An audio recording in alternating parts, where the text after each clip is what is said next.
All right, Tyler here from When Tyler Draws. I've gotten this request for quite a while. I figured it'd be a good YouTube video to start since I'm trying to get my page up and running. So the question was basically, what are the tools that you use for your graphite process? And could you explain how you go through each one of them? And so I'm just going to try to do that a little bit today. So typically for my graphite process, I stick with Tombow mono pencils. I guess if you were to look at a full one, they look like this.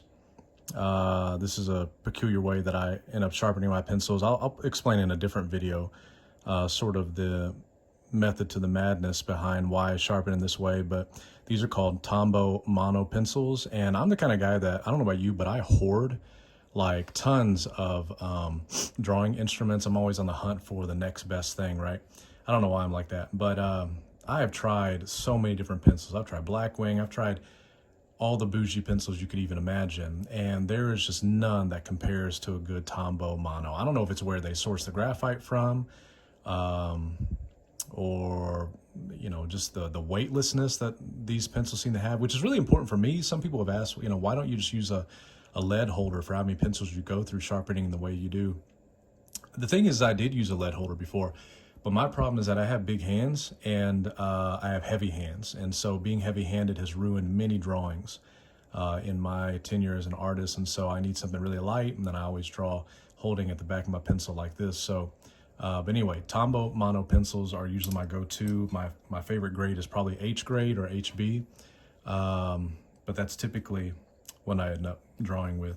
These are called calipers. People make fun of me for using this, but if you're drawing for imagination like I am, and usually like, lowbrow, characters, comic book characters, cartoons, stuff like that, oftentimes that means you're not drawing from life. Otherwise, I'd be measuring with the back of my pencil like this, as they sort of teach you whenever you're in figure drawing classes. But if you're using reference, maybe you're on Pure Ref or something, oftentimes, you want to compare sizes, right? And so this is an easy way to do that. Let's say you have like a face on a screen. You want to see how many heads across is the length of his torso. Well, then you just, you measure, and you can just kind of compare sizes that way. These are super cheap. You can find those on Amazon. This is amazing. I love these. Can't remember exactly where I learned about these for the first time, but these are called Faber-Castell Perfection Eraser Pencils. They are amazing. You can sharpen them to any kind of point that you want, and they come with a little brush here that allows you to basically remove all that eraser poop, right? That's what I call like those little shavings that are left after regular erasers, not kneaded erasers, but yeah, it allows you to get sort of that eraser poop off your drawing without smudging your drawing with the oil on your hands or your fingers or anything like that. So those are phenomenal. Here's a variation of that. This one doesn't come with the brush, even though you can just use any kind of regular paintbrush to, scrape the eraser shavings off. This is a variation on the Perfection where it comes with a regular pink eraser end as well, instead of the harder tipped end.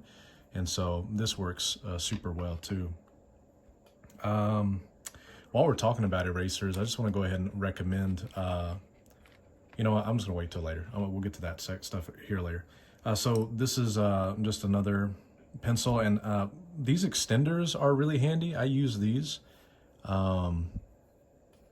pencil grip, these pencil extenders. I don't exactly know the name of them right now, but I use these. They're super handy for whenever you get down to like the nub of your pencil. So for example, if I can get this out of there. Yeah, I mean, enough said. Super small, not going to be able to hold it very well to draw, but you get this pencil extender and you're able to hold it from the very back, right, and get super light lines. So those are helpful. This is my favorite razor blade. Is that how you got those band-aids on your finger? No, that happened shaving this morning. Yep, didn't exactly know what I was doing. I ended up cutting my thumb. No, this is my favorite razor blade, and oftentimes you need this if you're going to be basically sharpening your pencil. I'll make a different video on how I sharpen, but it's been kind of difficult for me to find the perfect razor blade to sharpen my pencils, and this one just happens to be the perfect one, and it's super easy to transport in your pocket if you need a razor blade. So I really love this one. Let's see here. I guess it's called an NT cartridge. utility knife. Yeah, try looking that up. NT cartridge utility knife. I was surprised. A lot of people did not know what this is for until they saw some of my goofy reels where I'll be sharpening my pencil. This is just a pencil pointer, right? It's a sandpaper for pointing your pencil. So let's say, you know, you got a pencil like this, right, where you have a long lead and your point is getting dull. You just kind of scrape across it like this, you know, holding very lightly and twisting as you go along. And what it ends up doing is getting that super fine tip that you couldn't get otherwise. So I use that as well. And sometimes I'll even have super fine grit sandpaper. This is like 1200 grit sandpaper, and that's for my like 0.3 mechanical pencils. So you have these leads that can break super easy. But even then, and I think I might have learned this from, let's see here, what's that guy's name? Andy Brazzi, who I met at a Wizard Con one year.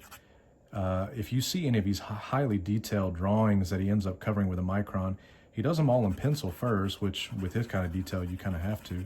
And he gets this insanely sharp tip, you know, even on his mechanical pencil. So usually fine grit sandpaper will help you there as well.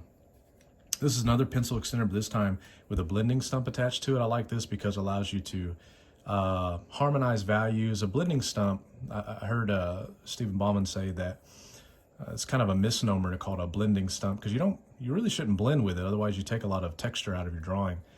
But a blending stump is really good if you're just trying to get harmonized values, even values. And I put extender on here to get even lighter touch. Sometimes whenever I draw a graphite or darker drawings, or if I do go against like paper that I've toned myself, this, you know, just white chalk pencil is super helpful as well to get some of those lighter tones. I don't think it really matters what brand you get. I've tried different brands, none of them have stuck out in particular to me. Now this is a non-photo, non-repro blue pencil. I learned this from a lot of comic book artists. So originally they would use this so that whenever they scanned their inks, none of the pencil work that they had done in blue pencil would show up. And even in Photoshop, it's easy to get some of this blue out. I've gone through tons of different non-photo blue pencils, like this one right here, the Pilot Color Eno, are super good if you want it in a mechanical pencil version. But this is by far the best version of it. It keeps its point for a long time and super easy to draw and lay in some of your initial construction drawing without having to erase too much. And if you up the contrast on your drawings, you end up not having to erase at all. This is just my favorite mechanical pencil. If I'm just gonna have one pencil on me to draw with, it's gonna be, now mine's broken, but it's a Sakura Sumo Grip. It's super ergonomic. I injured my hand one time just because I was holding my pencil the wrong way and holding with such a kung fu grip. And so I switched to the Sumo Grip. And that way, you know, it's just a lot more comfortable to draw. This is a 0.9 lead, which I find just very utilitarian. I mean, with a 0.9 lead, you can do so much with it. You can get the smallest tip sizes and the thickest. And so this is just a great all-around pencil to have. I actually still don't know what these are called. I've had people comment on my reels on Instagram asking what this is. I don't know exactly what it's called. I think it's called like a pan pastel, like foam makeup applicator type thing. I don't know what it's called. I got this from my friend Bentley. He showed me how to use this. This is a great tool if you're gonna lay in some even values real quick. I'll show you how to use it in a different video, but basically what you do with this is if you keep your graphite shavings, which I do, by the way, I'll show you my container. So, you know, you just take one of these ice cream containers, these gelato containers, and I keep all of my graphite shavings whenever I'm like sharpening my pencil, for example. And so instead of just dumping it out in trash, you know, I'll just go like that, and it'll get the graphite out. And what you can do is you can dip this into the graphite and lay down even tone, right, really quickly on your drawing. So I find that super helpful to do. And then basically I just have a range of mechanical pencils, usually in a 0.3 size, 0.3 millimeter. That seems to work best with the sort of compositions I have and the ratio I use. Of course, the bigger the drawing, the higher lead size you're going to need depending on the kind of line you're looking for. But based on the type of drawings I do, which is usually like 3/4 of life size when it comes to like portraits, usually 0.3 gets the kind of details I want. And so I use this one for 2B and I use this one for 2H. And then this container is actually a nifty little container I got from Japan, but I just keep this on me at all times. Basically, you can put it in your pocket, you can put it in your sling bag or something, and it keeps all the tools that I keep on me 24/7, right? In case I ever want to take out the sketchbook and draw. And so it has my H, my 3H, kneaded eraser. Of course, this is the best eraser out there, mainly. It's Faber-Castell kneaded eraser, mainly because you can kind of form it into any shape you want. And so you can get really fine erasing. If you hold it very lightly and just barely graze the surface, you can take down the graphite value a little bit. This one's a little dirty, but, and then it doesn't leave any eraser poop. And if you need to clean it, you just kind of go like this and you clean your kneaded eraser. Another really helpful tip, and I might put this in another video as well, is if you put it into a roller pen, if you need to lighten up the value on any sort of drawing, you put it in a roller pen and just kind of graze your drawing, just roll over it once, and it'll take it like a full value down. It's pretty helpful to do that if you're trying to not damage your paper or damage the graphite too much, and you just want just quick erasing to happen. And so I think that's all the tools here. I don't think I missed anything. This is just a handmade plumb line. You know, sometimes whenever you're doing figure drawing, you want a line that goes directly north to south, top to bottom, whatever. And this will give you that straight line, just a weight at the end of a string.